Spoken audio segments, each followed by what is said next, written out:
Episode 2। Torna किले की विजय, स्वराज्य का पहला कदम। यह कहानी है उस साहसी युवा की जिसने मात्र 16 साल की उम्र में इतिहास का पहला पन्ना लिखना शुरू किया। छत्रपति शिवाजी महाराज ने अपने साहस और कुशल नेतृत्व से जो किया, वह सिर्फ एक किले की विजय नहीं थी, बल्कि स्वराज्य की नींव रखने का पहला कदम था। आइए जानते हैं तोरणा किले की विजय की वो प्रेरक और रोमांचक कहानी। तोरणा किला सह्याद्री पहाड़ियों के बीच स्थित था और बीजापुर सल्तनत के नियंत्रण में था। यह किला समुद्र तल से 1400 मीटर ऊंचाई पर था। इसकी रणनीतिक स्थिति इसे एक मजबूत किले के रूप में स्थापित करती थी। किले से आसपास के क्षेत्रों पर नजर रखना आसान था, जिससे यह किसी भी सेना के लिए महत्वपूर्ण हो जाता था। शिवाजी ने समझ लिया था कि अगर स्वराज्य की नींव रखनी है तो पहला कदम तोरणा किले पर कब्जा करना होगा। शिवाजी महाराज ने अपने मावल सैनिकों के साथ एक गुप्त बैठक की। उनके प्रमुख साथी तानाजी मालुसरे, नेताजी पालकर और बाजी पासलकर भी इस बैठक में शामिल हुए। शिवाजी ने कहा, तोरणा हमारा पहला गढ़ बनेगा जहां से स्वराज्य का सपना शुरू होगा। योजना इस प्रकार बनाई गई। 1. किले की गुप्त जानकारी इकट्ठा करना। किले की सुरक्षा, गार्ड्स की संख्या और उनकी स्थिति का पता लगाना। किले में घुसने के गुप्त रास्तों की पहचान करना। 2. हमला रात में करना, जब गार्ड्स सतर्क नहीं रहते। 3. बिना शोर किए दुश्मन को पराजित करना और किले पर नियंत्रण करना। शिवाजी के नेतृत्व में उनके मावल सैनिकों में एक अलग ही जोश और आत्मविश्वास था। मावल सैनिक पहाड़ों में रहने वाले बहादुर योद्धा थे, जिन्हें कठिन रास्तों और रणनीतिक युद्ध में महारत थी। शिवाजी ने उनसे कहा, यह हमारी पहली लड़ाई है। हमें यह साबित करना होगा कि हम स्वराज्य के लिए कुछ भी कर सकते हैं। चांदनी रात में शिवाजी और उनके 300 मावल सैनिक तोरणा किले की ओर बढ़े।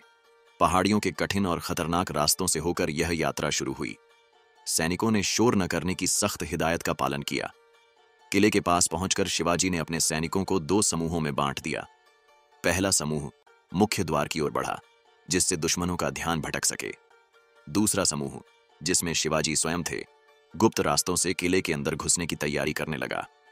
शिवाजी और उनका समूह किले के पीछे की ओर स्थित एक संकीर्ण और खतरनाक रास्ते से किले में प्रवेश करने में सफल हुआ। किले के अंदर प्रवेश करने के बाद उन्होंने दुश्मन गार्ड्स पर अचानक हमला किया। दुश्मन गार्ड्स इतनी जल्दी प्रतिक्रिया नहीं कर सके और भाग खड़े हुए। शिवाजी और उनके सैनिकों ने कुछ ही घंटों में तोरणा किले पर कब्जा कर लिया। उन्होंने किले पर हिंदवी स्वराज्य का प्रतीक भगवा ध्वज फहराया। यह क्षण स्वराज्य की पहली सफलता का प्रतीक बन गया। किले पर कब्जा करने के बाद शिवाजी ने उसका नाम बदलकर प्रचंडगढ़ रखा। उन्होंने घोषणा करते हुए कहा, यह किला हमारी शक्ति और स्वराज्य की पहली नींव का प्रतीक होगा। यह नाम शिवाजी के साहस और उनके दृढ़ निश्चय का प्रतीक बना। तोरणा किले की विजय का प्रभाव दूर दूर तक महसूस किया गया। बीजापुर सल्तनत हैरान थी कि इतनी छोटी सेना ने इतना बड़ा किला कैसे जीत लिया।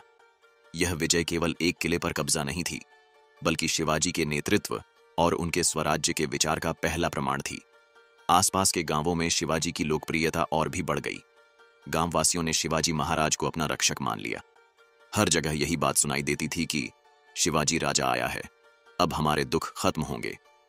तोरणा किले पर कब्जा करने के बाद शिवाजी ने गांववासियों को संबोधित करते हुए कहा, यह किला केवल मेरा नहीं है, यह आप सबका है। यह स्वराज्य की शुरुआत है। यहां किसी के साथ अन्याय नहीं होगा।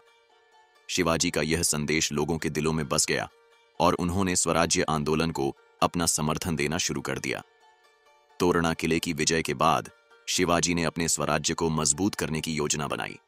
उन्होंने पास के राजगढ़ किले पर भी नजर डाली। स्वराज्य का सपना अब आकार लेने लगा था। बने रहिए शिवाजी महाराज की इस अद्भुत और प्रेरणादायक यात्रा में।